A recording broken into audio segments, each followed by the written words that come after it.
ये कहानी गौतम बुद्ध के जीवन से जुड़ी एक प्रेरक घटना है जो ये सिखाती है कि हमारी इच्छाएं और मनोभाव ही हमारे जीवन को प्रभावित करते हैं। जो चाहोगे वो मिलेगा। एक बार गौतम बुद्ध अपने शिष्यों के साथ एक गांव में गए। गांव के लोग उनके उपदेशों से बहुत प्रभावित थे और उन्होंने बुद्ध को भोजन के लिए आमंत्रित किया। बुद्ध ने प्रसन्नता से निमंत्रण स्वीकार किया। गांव में एक व्यक्ति था जिसे बुद्ध से कोई लगाव नहीं था। वह बुद्ध से जलता था और उनके बारे में अपशब्द कहता रहता था। जब उसने सुना कि बुद्ध गांव में आए हैं तो उसने तय किया कि वह बुद्ध का अपमान करेगा। वह व्यक्ति बुद्ध के पास गया और उन्हें बुरा भला कहने लगा। उसने बुद्ध को अपशब्द कहे और अपमानित करने की पूरी कोशिश की, लेकिन बुद्ध शांत थे। वे न तो क्रोधित हुए और न ही उसे कोई उत्तर दिया। जब उस व्यक्ति ने देखा कि बुद्ध शांत हैं और प्रतिक्रिया नहीं दे रहे हैं तो उसने उनसे पूछा, मैंने तुम्हें अपशब्द कहे, तुम्हारा अपमान किया, फिर भी तुम क्रोधित क्यों नहीं हुए? गौतम बुद्ध ने मुस्कुराते हुए उत्तर दिया, यदि कोई व्यक्ति तुम्हें कोई उपहार दे और तुम उसे स्वीकार न करो तो वह उपहार किसके पास रहेगा? वह व्यक्ति बोला, उस व्यक्ति के पास ही रहेगा जिसने उसे दिया है। बुद्ध ने कहा, ठीक उसी प्रकार तुमने मुझे अपशब्द कहे लेकिन मैंने उन्हें स्वीकार नहीं किया, इसलिए वे अपशब्द तुम्हारे पास ही रह गए। ये सुनकर वह व्यक्ति हतप्रभ रह गया और बुद्ध के चरणों में गिर गया। उसने अपने व्यवहार के लिए माफी मांगी और सत्य के मार्ग पर चलने का संकल्प लिया। इस कहानी से यह सीख मिलती है कि जब हम दूसरों की नकारात्मकता को स्वीकार नहीं करते तो वह हमें प्रभावित नहीं कर सकती। हमारा जीवन हमारे विचारों और प्रतिक्रियाओं पर निर्भर करता है। जो चाहोगे वही तुम्हें मिलेगा। यदि शांति और प्रेम चाहोगे तो वही मिलेगा, और यदि क्रोध व नकारात्मकता चाहोगे तो वह भी तुम्हारे पास ही रहेगी। गौतम बुद्ध की कहानी यही खत्म नहीं होती। उनके जीवन की हर घटना हमें गहरी सीख देती है। आइए उस व्यक्ति के आगे के जीवन की ओर बढ़ते हैं जिसने बुद्ध से माफी मांगी थी। उस दिन के बाद वह व्यक्ति गौतम बुद्ध का अनुयायी बन गया और उनकी शिक्षाओं को जीवन में अपनाने लगा। उसने क्रोध और नफरत को त्याग दिया और हर स्थिति में शांत और धैर्यवान रहने का अभ्यास किया। कुछ समय बाद उसी गांव में एक भयंकर अकाल पड़ा। लोग भूख और प्यास से परेशान थे। वह व्यक्ति जो पहले गुस्सैल और घमंडी था अब बदल चुका था। उसने अपने पास जो भी अनाज और संसाधन थे उन्हें गांव के जरूरतमंद लोगों में बांटना शुरू कर दिया। जब गांव के लोगों ने देखा कि वह व्यक्ति जो कभी नकारात्मकता से भरा रहता था अब मददगार और विनम्र हो गया है तो वे भी उसके जैसा बनने लगे। धीरे धीरे पूरा गांव एकता, प्रेम और करुणा का स्थान बन गया। कुछ समय बाद गौतम बुद्ध फिर से उस गांव में आए। गांव के लोग उन्हें देखकर बहुत खुश हुए। वे बुद्ध को सम्मानपूर्वक अपने गांव में लेकर आए और उनका सत्कार किया। वह व्यक्ति बुद्ध के पास आया और बोला, हे भगवान, आपकी शिक्षा ने मेरा जीवन बदल दिया। पहले मैं नफरत, ईर्ष्या और क्रोध में डूबा हुआ था, लेकिन अब मैं शांति, प्रेम और करुणा का अनुभव कर रहा हूँ। गौतम बुद्ध मुस्कुराए और बोले, ये परिवर्तन इसलिए हुआ क्योंकि तुमने अपने मन को बदला है। जब हम अपने भीतर शांति और प्रेम को जगह देते हैं तो बाहर की दुनिया भी वैसी ही बन जाती है। याद रखो, जो चाहोगे वही मिलेगा। इस कहानी का गहरा संदेश है कि यदि हम अपने विचारों और भावनाओं को सकारात्मक बनाएं तो हमारा जीवन और हमारे आसपास की दुनिया भी सकारात्मक हो जाएगी। बदलाव हमेशा हमारे भीतर से शुरू होता है। अगर हम शांति चाहते हैं तो पहले हमें अपने मन को शांत करना होगा। अगर हम प्रेम और करुणा चाहते हैं तो हमें दूसरों को प्रेम और करुणा देना होगा।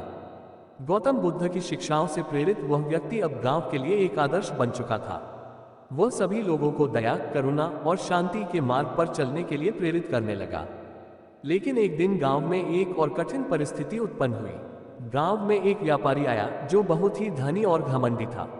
उसने गांव में अपने व्यापार को फैलाने के लिए लोगों का शोषण करना शुरू कर दिया। वह गरीब किसानों से उनके सामान की कीमत कम देता और ब्याज पर पैसे देकर उन्हें कर्ज में फंसा देता। धीरे धीरे गांव के लोग फिर से परेशान होने लगे।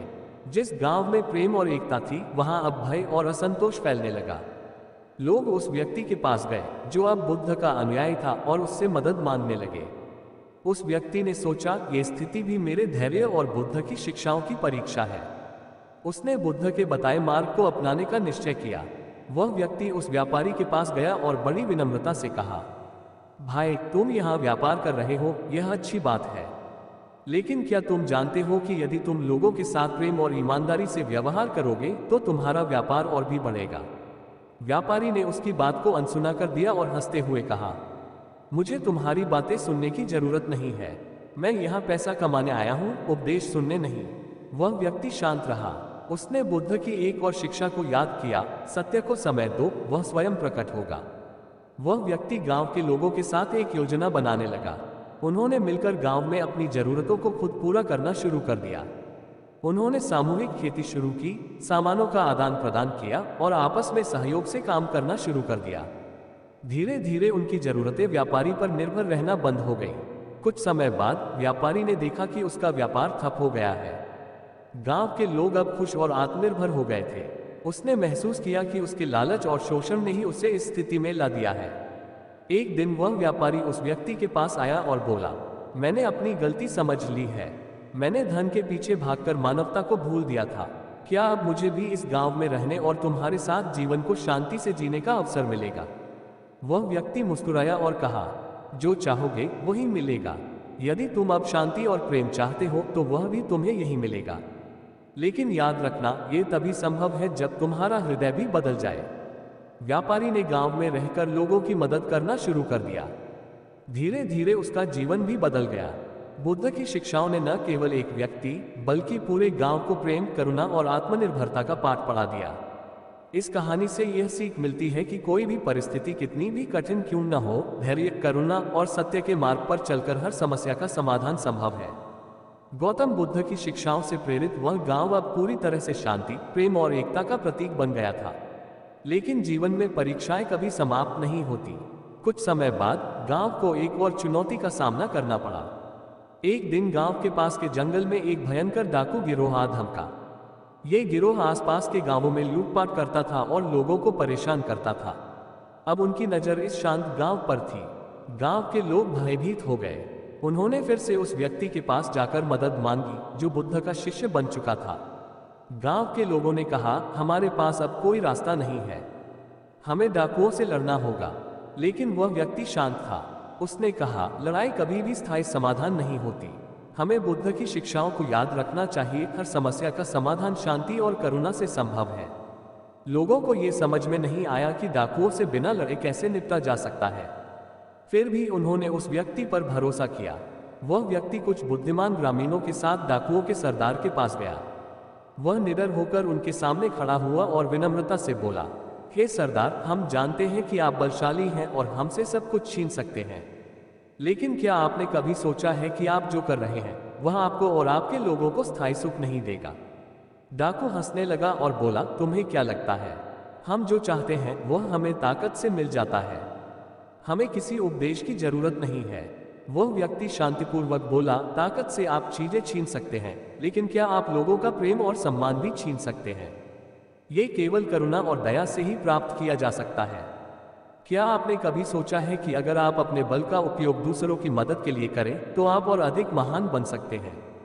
डाकुओं का सरदार थोड़ी देर चुप रहा। उसने अपने जीवन में पहली बार यह सोचा कि उसने केवल भय और हिंसा से जीना सीखा है। उसने कभी प्रेम और करुणा के बारे में नहीं सोचा था। सरदार ने पूछा, लेकिन अगर मैं अपनी हिंसा छोड़ दूं तो मुझे और मेरे साथियों को कौन अपनाएगा? वह व्यक्ति मुस्कुराया और बोला, ये गांव आपको और आपके साथियों को प्रेम और करुणा से अपनाएगा, लेकिन आपको भी अपनी हिंसा का त्याग करना होगा और शांति के मार्ग पर चलना होगा। डाकू सरदार ने गहरे विचार के बाद अपने हथियार छोड़ने का निर्णय लिया। उसके साथियों ने भी उसका साथ दिया। वे सभी गांव में आए और ग्रामीणों से माफी मांगी। गांव के लोगों ने उन्हें प्रेमपूर्वक स्वीकार किया और उन्हें एक नई शुरुआत करने का अवसर दिया। डाकू और उनके साथी अब गांव के कामों में मदद करने लगे। उन्होंने अपने कौशल का उपयोग गांव के विकास में किया। धीरे धीरे वे भी गांव का अभिन्न हिस्सा बन गए। कुछ समय बाद गौतम बुद्ध फिर से उस गांव में आए। उन्होंने गांव में आए इस बदलाव को देखा और प्रसन्न हुए। बुद्ध ने कहा, यह संसार करुणा, प्रेम और धैर्य के माध्यम से ही बदल सकता है। जो चाहोगे वही मिलेगा। यदि तुम प्रेम चाहोगे तो प्रेम मिलेगा, यदि तुम शांति चाहोगे तो शांति तुम्हें प्राप्त होगी। इस कहानी से यह सीख मिलती है कि चाहे संकट कितना भी बड़ा क्यों न हो, करुणा, धैर्य और संवाद से हर समस्या का समाधान संभव है। जीवन में शक्ति का सही उपयोग दूसरों की मदद और दुनिया को बेहतर बनाने के लिए करना चाहिए। गौतम बुद्ध के आशीर्वाद और उनकी शिक्षाओं का पालन करके गांव में समृद्धि और शांति का माहौल बन गया। लेकिन जीवन में चुनौतियां कभी समाप्त नहीं होती। समय बीतता गया और गांव के लोग बुद्ध की शिक्षाओं का पालन करते हुए अपने जीवन को आगे बढ़ाते रहे। कुछ वर्षों बाद गांव में एक प्राकृतिक आपदा आई। भारी बारिश और बाढ़ ने फसलों को नष्ट कर दिया, घर बह गए और लोगों के पास खाने पीने की कमी हो गई। गांव के लोग जो पहले आत्मनिर्भर हो गए थे, अब संकट में थे। लोग फिर से हताश होकर उस व्यक्ति के पास गए जो बुद्ध का अनुयायी था। उन्होंने कहा, हमने हर बार कठिनाइयों का सामना किया, लेकिन अब यह आपदा हमारी सभी आशाओं को नष्ट कर रही है। हमारे पास कुछ भी नहीं बचा है, अब हम क्या करें? वह व्यक्ति कुछ देर शांत रहा और फिर बोला, हमने बुद्ध से यह सीखा है कि हर समस्या का समाधान हमारे भीतर है। अगर हम धैर्य और एकता से काम करें तो इस आपदा से भी बाहर निकल सकते हैं। उस व्यक्ति ने गांव के लोगों को एकत्रित किया और कहा, इस बार हमें बाहर से मदद की प्रतीक्षा नहीं करनी चाहिए। हम सबको मिलकर अपने गांव को फिर से खड़ा करना होगा। एक साझा प्रयास। लोगों ने अपने बचे हुए संसाधनों को साझा किया। जिनके पास अनाज था उन्होंने उसे सबके साथ बांटा। जिनके घर बचे थे उन्होंने दूसरों को आश्रय दिया। 2 पुनर्निर्माण। गांव के सभी लोगों ने मिलकर घरों की मरम्मत शुरू की। जो लोग शारीरिक रूप से कमजोर थे वे भोजन पकाने, बच्चों की देखभाल करने और अन्य छोटे छोटे कामों में मदद करने लगे। 3 फसल की पुनः खेती। कुछ दिनों बाद बारिश बंद हो गई। गांव के किसानों ने एकजुट होकर खेतों में फिर से खेती शुरू की। इस बार उन्होंने फसलें उगाने में एक दूसरे की मदद की और साथ मिलकर काम किया। कुछ समय बाद गौतम बुद्ध उस क्षेत्र से गुजर रहे थे। जब उन्हें गांव के हालात के बारे में पता चला तो वे गांव में आए। उन्होंने देखा कि गांव जो कभी बर्बादी के कगार पर था, अब फिर से फल फूल रहा है। लोग खुश और संतुष्ट थे। बुद्ध ने गांव के लोगों से पूछा, तुमने इस कठिन परिस्थिति से कैसे उबारा पाया? वह व्यक्ति जो अब गांव का सबसे प्रिय और सम्मानित सदस्य बन चुका था, बुद्ध के चरणों में झुककर बोला, हे भगवान, हमने आपकी शिक्षा को याद रखा, हर समस्या का समाधान हमारे भीतर है। हमने धैर्य, करुणा और एकता से मिलकर काम किया और इस आपदा से बाहर निकल आए। गौतम बुद्ध ने प्रसन्न होकर कहा, तुमने ये सिद्ध कर दिया कि जब मनुष्य अपनी शक्ति, सामूहिकता और सकारात्मक सोच का उपयोग करता है तो कोई भी संकट बड़ा नहीं होता। ये जीवन परिवर्तनशील है और हर बदलाव के साथ हमें नई संभावनाओं को खोजने का अवसर मिलता है। उन्होंने आगे कहा, जो चाहोगे वही मिलेगा। अगर तुम भय चाहते हो तो भय तुम्हें घेर लेगा, लेकिन अगर तुम विश्वास, धैर्य और सहयोग चाहते हो तो जीवन तुम्हें वही देगा। याद रखो, हर संकट एक नई शुरुआत का अवसर लेकर आता है। गांव के लोग बुद्ध के इस उपदेश को जीवन भर याद रखते हैं। उन्होंने सीखा कि चुनौतियां और संकट जीवन का हिस्सा हैं, लेकिन उन्हें धैर्य, करुणा और एकता से पार किया जा सकता है। इस कहानी की अंतिम सीख यह है, सच्ची शक्ति बाहरी परिस्थितियों में नहीं बल्कि हमारे भीतर के धैर्य, प्रेम और एकता में छिपी होती है। जब हम एकजुट होकर किसी भी समस्या का सामना करते हैं तो कोई भी विपत्ति हमें हरा नहीं सकती। गौतम बुद्ध के आशीर्वाद और मार्गदर्शन से गांव के लोग आत्मनिर्भर, सहिष्णु और दयालु बन गए। गांव अब केवल एक स्थान नहीं बल्कि एक उदाहरण बन चुका था कि कैसे धैर्य, करुणा और एकता से हर समस्या का समाधान संभव है। लेकिन जीवन का एक और बड़ा सत्य है, सफलता के साथ अहंकार और भ्रम भी आ सकते हैं। गांव के लोग समृद्ध और प्रसिद्ध हो गए। आसपास के गांवों से लोग उनके उदाहरण से प्रेरणा लेने आने लगे। धीरे धीरे कुछ लोगों में ये भावना आने लगी कि वे अब दूसरों से श्रेष्ठ हैं। कुछ ग्रामीणों ने सोचा, हमने अपने बल पर इस गांव को फिर से बसाया है, हम किसी के मार्गदर्शन के बिना भी सब कुछ कर सकते हैं। धीरे धीरे उनके मन में करुणा की जगह अहंकार और स्वार्थ ने ले ली। लोग आपसी मदद करना कम करने लगे और अपने अपने लाभ के लिए सोचने लगे। अहंकार और स्वार्थ के कारण गांव में पहले जैसा प्रेम और शांति नहीं रही।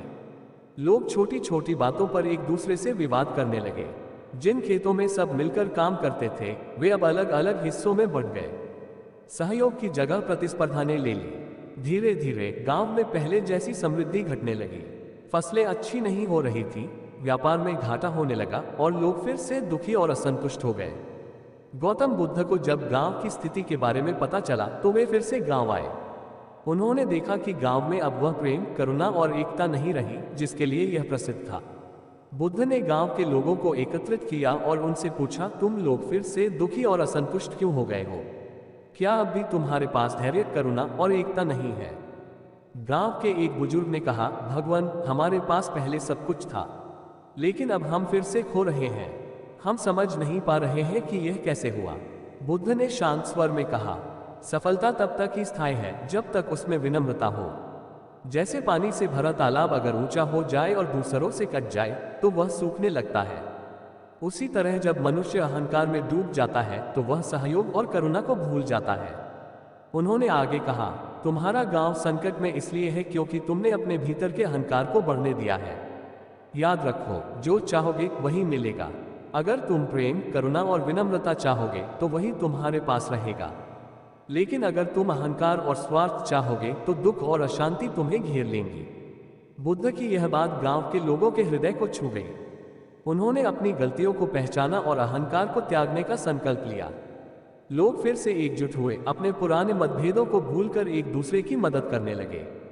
उन्होंने साझा खेती, सामूहिक कार्य और सहयोग को फिर से अपनाया। गांव में धीरे धीरे फिर से शांति और समृद्धि लौट आए। अब वे समझ चुके थे कि सफलता का आधार केवल मेहनत नहीं बल्कि विनम्रता, करुणा और एकता है। गौतम बुद्ध ने गांव छोड़ते समय कहा, स्मरण रखो, हर बार जब सफलता तुम्हारे पास आएगी तो अहंकार भी तुम्हारे दरवाजे पर दस्तक देगा। लेकिन यदि तुम विनम्र बने रहोगे और अपने हृदय में करुणा को स्थान दोगे तो कोई भी संकट तुम्हें हरा नहीं सकेगा।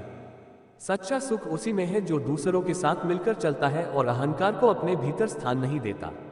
इस कहानी का अंतिम और गहरा संदेश यह है कि सफलता और समृद्धि तभी स्थायी होती है जब हम अहंकार और स्वार्थ से बचकर विनम्रता और करुणा के साथ जीवन जीते हैं।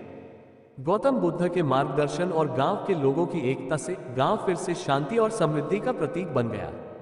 अब गांव में करुणा, सहयोग और विनम्रता का माहौल था। लेकिन जीवन में परिवर्तन ही स्थायी है। बुद्ध की शिक्षाओं के बावजूद समय के साथ नई चुनौतियां और परीक्षाएं फिर से सामने आईं। कुछ वर्षों बाद गांव में एक नया राजा शासन करने आया। ये राजा महत्वाकांक्षी और लोभी था। उसने सुना कि यह गांव न केवल समृद्ध है बल्कि अपने ज्ञान और बुद्धि के लिए भी प्रसिद्ध है। राजा ने सोचा, अगर मैं इस गांव को अपने अधीन कर लूं तो यह मेरी ताकत और प्रतिष्ठा को और बढ़ा देगा। राजा ने गांव को संदेश भेजा, तुम सभी मेरे राज्य का हिस्सा हो। अब तुम्हें मेरी आज्ञा का पालन करना होगा। अपनी संपत्ति और फसल का एक हिस्सा मुझे कर के रूप में देना होगा। गांव के लोग भयभीत हो गए। उन्हें समझ नहीं आ रहा था कि क्या करना चाहिए। कुछ लोग बोले, हमें राजा का आदेश मान लेना चाहिए, अन्यथा वह हम पर आक्रमण कर देगा। दूसरों ने कहा, लेकिन हमारी संपत्ति और फसल हमारी मेहनत की कमाई है, इसे बिना कारण देना सही नहीं है। गांव में फिर से असंतोष और भय का माहौल बन गया। लोगों को ये समझ नहीं आ रहा था कि इस संकट का सामना कैसे करें। गांव के बुजुर्गों ने निर्णय लिया कि वे गौतम बुद्ध से परामर्श लेंगे। बुद्ध अब उस क्षेत्र में नहीं थे, लेकिन उन्होंने बुद्ध के एक प्रमुख शिष्य आनंद को ढूंढकर उनसे सहायता मांगी। आनंद ने गांव के लोगों से कहा, बुद्ध ने हमें सिखाया है कि हर समस्या का समाधान हिंसा, धैर्य और सत्य के मार्ग पर चलकर संभव है। हिंसा या डर में जीना बुद्ध का मार्ग नहीं है। हमें राजा से डरने के बजाय सत्य और न्याय का सहारा लेना चाहिए। गांव के कुछ बुजुर्ग आनंद के साथ राजा के दरबार में गए। उन्होंने विनम्रता से कहा, महाराज, हम आपके राज्य के नागरिक हैं और हम आपके प्रति सम्मान रखते हैं, लेकिन हमारी संपत्ति और फसल हमारी मेहनत की कमाई है। यदि हम इसे आपको देंगे तो हमारे पास अपने परिवारों के लिए कुछ भी नहीं बचेगा। क्या ये न्यायसंगत है? राजा ने क्रोधित होकर कहा, यह मेरा राज्य है और तुम्हें मेरी आज्ञा माननी होगी। यदि तुमने कर नहीं दिया तो मैं तुम्हारे गांव को नष्ट कर दूंगा। आनंद ने राजा से शांतिपूर्वक कहा, महाराज, एक सच्चे राजा की शक्ति उसकी प्रजा के प्रेम और विश्वास में होती है, न कि भय और बल में। अगर आप अपने लोगों का शोषण करेंगे तो वे आपको कभी सम्मान नहीं देंगे, लेकिन अगर आप करुणा और न्याय से शासन करेंगे तो आपकी प्रजा आपको सदा प्रेम करेगी और आपके राज्य को समृद्ध बनाएगी। आनंद के शांत और विनम्र शब्दों ने राजा के मन में एक विचार उत्पन्न किया। उसने पहली बार सोचा कि उसका शासन केवल ताकत और कर से नहीं बल्कि प्रजा के प्रेम और विश्वास से अधिक मजबूत हो सकता है। कुछ देर के बाद राजा ने कहा, तुम्हारी बातें सही हैं। मैं अब से अपने राज्य में करुणा और न्याय से शासन करूंगा। मैं तुमसे कोई कर नहीं लूंगा, बल्कि मैं तुम्हारे गांव का सहयोग करूंगा ताकि यह और अधिक समृद्ध हो सके। राजा के इस निर्णय से गांव के लोग प्रसन्न हो गए। उन्होंने आनंद और गौतम बुद्ध की शिक्षाओं का धन्यवाद किया। गांव ने फिर से एक नई शुरुआत की और यह समझा कि सत्य, अहिंसा और करुणा का मार्ग ही सबसे कठिन परिस्थितियों में भी विजय दिला सकता है। गौतम बुद्ध की यह अंतिम परीक्षा गांव के लिए एक अमूल्य सीख बन गई। सच्ची शक्ति बल में नहीं, बल्कि करुणा, न्याय और सत्य में होती है। जब हम धैर्य, अहिंसा और सत्य का सहारा लेते हैं तो सबसे शक्तिशाली शत्रु भी हमारा मित्र बन सकता है। ये कहानी यही समाप्त होती है, लेकिन इसका संदेश हमेशा के लिए जीवित रहता है। जो चाहोगे वही मिलेगा। अगर हम शांति, प्रेम और सत्य चाहेंगे तो जीवन हमें वही देगा। गांव में सब कुछ फिर से सामान्य हो गया। शांति, प्रेम और करुणा का वातावरण हर जगह व्याप्त था। लोग बुद्ध की शिक्षाओं का पालन करते हुए अपने जीवन को सफल और सुखी बना रहे थे। लेकिन जीवन का सत्य यह है कि परिवर्तन और चुनौतियां हमेशा आती रहती हैं। अब गांव के लोग न केवल सुखी और समृद्ध थे, बल्कि वे ज्ञान की ओर भी आकृष्ट होने लगे। वे समझ चुके थे कि भौतिक समृद्धि महत्वपूर्ण है, लेकिन आध्यात्मिक ज्ञान के बिना जीवन अधूरा है। एक दिन गांव के युवाओं ने गांव के बुजुर्गों से कहा, हमने बुद्ध की शिक्षाओं से बहुत कुछ सीखा है, लेकिन हम चाहते हैं कि हमें और अधिक ज्ञान मिले, जिससे हम अपने जीवन के गहरे प्रश्नों का उत्तर पा सकें। बुजुर्गों ने ये सुना और कहा, अगर तुम सच में ज्ञान के प्यासे हो तो तुम्हें खुद बुद्ध से मिलना चाहिए। उनसे सीधे मार्गदर्शन प्राप्त करना सबसे बड़ा सौभाग्य होगा। गांव के कुछ उत्साही युवा और बुद्धिमान लोग बुद्ध से मिलने की यात्रा पर निकलने का निश्चय करते हैं। ये यात्रा आसान नहीं थी। उन्हें जंगल, पर्वत और कई विपत्तियों का सामना करना था, लेकिन उनके मन में ज्ञान की प्यास और सत्य की खोज का दृढ़ निश्चय था। पहला सबक, धैर्य। यात्रा के पहले ही दिन उन्हें घने जंगल में भटकना पड़ा। रास्ता कठिन था, लेकिन उन्होंने धैर्य नहीं खोया। एक बुजुर्ग ने कहा, धैर्य ही पहला कदम है। अगर हम धैर्य से काम लेंगे तो कोई भी कठिनाई हमें रोक नहीं सकती। उन्होंने रास्ता ढूंढा और आगे बढ़े। दूसरा सबक, सहयोग। रास्ते में उन्हें एक नदी पार करनी पड़ी। नदी का प्रवाह तेज था और अकेले उसे पार करना मुश्किल था, लेकिन जब उन्होंने मिलकर एक दूसरे की मदद की तो वे सुरक्षित नदी पार कर गए। सहयोग से हर कठिनाई आसान हो जाती है, एक युवा ने कहा। तीसरा सबक, करुणा। रास्ते में उन्हें एक घायल पक्षी मिला जो उड़ने में असमर्थ था। कुछ लोगों ने कहा, हमें अपनी यात्रा पर ध्यान देना चाहिए, लेकिन एक युवक ने कहा, करुणा हमारी सबसे बड़ी शक्ति है। अगर हम इसे छोड़ देंगे तो ज्ञान का कोई अर्थ नहीं रहेगा। उन्होंने पक्षी का इलाज किया और उसे सुरक्षित स्थान पर रखा। आखिरकार वे गौतम बुद्ध के पास पहुंचे। उन्होंने बुद्ध के चरणों में प्रणाम किया और कहा, हे भगवान, हम ज्ञान की खोज में आपके पास आए हैं। हमें बताएं, जीवन का सबसे बड़ा सत्य क्या है? बुद्ध ने मुस्कुराते हुए उत्तर दिया, तुम पहले ही 3 सबसे बड़े सत्य सीख चुके हो, धैर्य, सहयोग और करुणा। यही जीवन के मूल स्तंभ हैं। जब तक मनुष्य इन गुणों को अपनाता है तब तक वह सही मार्ग पर है। उन्होंने आगे कहा, लेकिन एक अंतिम सत्य और है, मूल सत्य है साक्षी भाव। जब तुम अपने जीवन को एक साक्षी के रूप में देखने लगते हो तो तुम्हें जीवन के हर अनुभव में सीख और शांति मिलती है। बुद्ध ने समझाया, साक्षी भाव का अर्थ है जीवन के हर अनुभव को बिना किसी अपेक्षा, भय या आग्रह के देखना। सुख आए तो उसे देखो, दुख आए तो उसे भी देखो। दोनों क्षणिक हैं, लेकिन जो तुम्हारे भीतर देख रहा है वह अटल है। वही तुम्हारा सच्चा स्वरूप है। गांव के युवाओं ने बुद्ध की बातों को ध्यान से सुना। उन्होंने महसूस किया कि जीवन की हर स्थिति, चाहे वह सुख हो या दुख, हमें कुछ सिखाने के लिए आती है। उन्होंने बुद्ध से आशीर्वाद लिया और अपने गांव लौट आए। अब उनके पास केवल भौतिक समृद्धि ही नहीं, बल्कि आध्यात्मिक ज्ञान भी था। गांव अब केवल एक समृद्ध और शांतिपूर्ण स्थान नहीं था, ये ज्ञान, करुणा, सहयोग और आत्मज्ञान का केंद्र बन चुका था। लोग न केवल अपनी समस्याओं का समाधान करते थे, बल्कि दूसरों की मदद भी करते थे। गौतम बुद्ध की शिक्षाओं ने गांव को एक आदर्श स्थान बना दिया था, जहां हर व्यक्ति प्रेम, शांति और ज्ञान के साथ जीता था। जो चाहोगे वही मिलेगा। यदि तुम प्रेम चाहोगे तो प्रेम मिलेगा।